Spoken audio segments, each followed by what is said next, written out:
Alright, so my blower turns on and off sometimes, and sometimes it really struggles, and I found out that if I go in here and I spin the wheel while it's trying to run, it actually starts.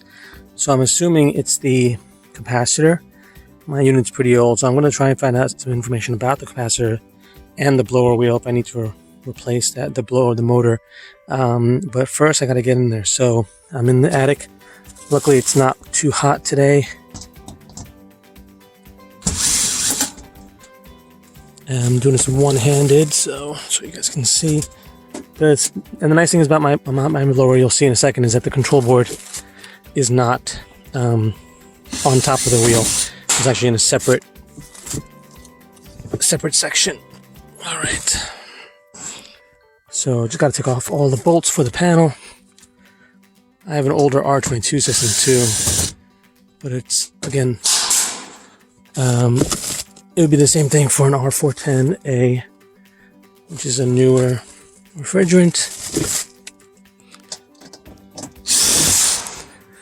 And the way I tested this was that I would start the fan even if the AC wasn't turned on, the compressor or the condenser, and I would let it run all, for 12 hours even if the compressor wasn't running, and it actually still ran. So that's why I don't suspect it to be the actual motor. I think it's a weak capacitor, but we'll find out. If I am able to change it and it still has an issue, then clearly it's the motor. I can also test the capacitor too. Okay, luckily I'm able to catch these. All right.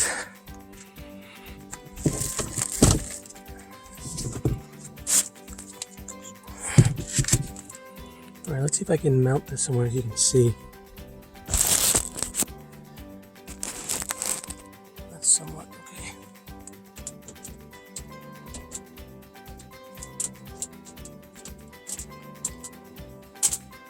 All right, so here's the panel.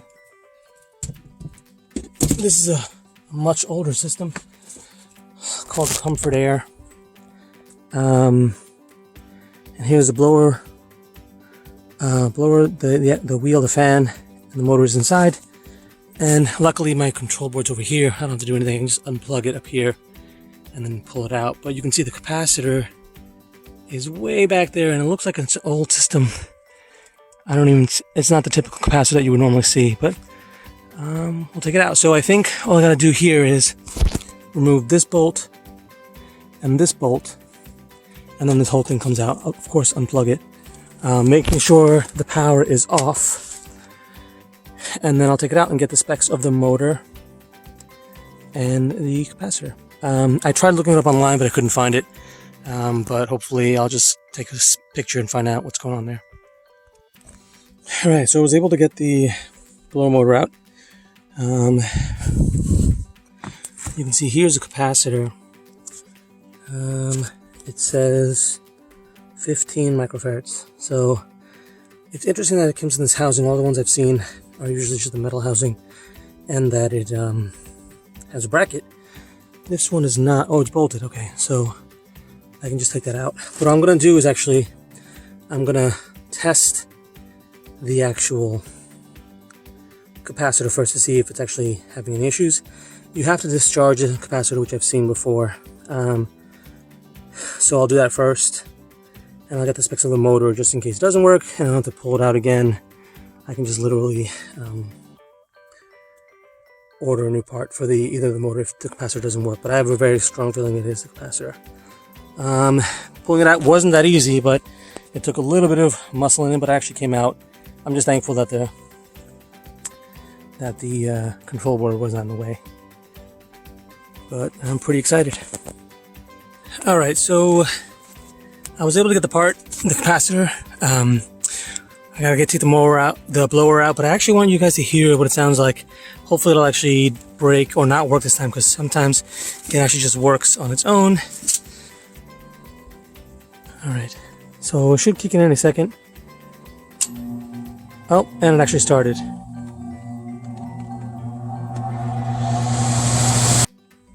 So I don't know if you heard it actually struggle, but it was like when it actually tried to start. So I'm going to try to switch out the capacitor and take the blower wheel out. The motor, basically, again, just the two. Luckily for me, it's just the 2 bolts, and I just hold and comes out.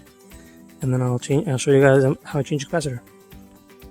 All right, so here's the old capacitor. Here's the new one. I was going to test capacitance, but my multimeter doesn't have it, so I'm gonna get a new one that I can. But I got this one next day, just so I can give it a try and see if it works any better. Yeah, but you can see it's a little bit different profile, and the bracket here, unfortunately, on this side, so I'm gonna have to reposition it. Hopefully, the wires are long enough because this one has a bolt right there. So I can give that a try. All right, so I just disconnected the old capacitor. They say, you obviously shouldn't be touching. They say to use a screwdriver and cut across both, just so you can short it out. Make sure it's not carrying any charge. So I want to do that before. Don't want to get shocked. So do that. Make sure you do it enough so you can handle it. Last thing you want is to get shocked. All right, so I'm going to keep that just in case, but now I got to figure out how I'm going to mount this without, if I do it something like that, I could do something like this, bolt it in, and then I think these will, actually they may not reach, so let me figure that out. All right, so I was able to mount it. There isn't too much tension on the wire, which is good. That's what I was worried about. And I ended up using the same mount. I probably could have moved it a little closer and made another hole in the sheet metal the same way this is. But I ended up just reusing the hole that they made, or whoever installed it made. So it's installed. Now I'm going to slide this back in and give it a shot. Alright, so I was able to get it in. Slid the blower motor in, the housing, and the new, you can't see the capacitor, but it's on the other side. There's plenty of clearance. And I'm going to give it a try and see what it sounds like.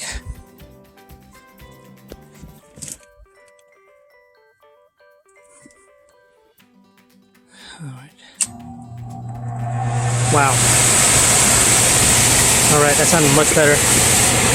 You saw it kicked in right away. I was glad I was able to fix it without having to change the motor. Yeah. Capacitor change, good to go. There's the old one. Hopefully it lasts a while.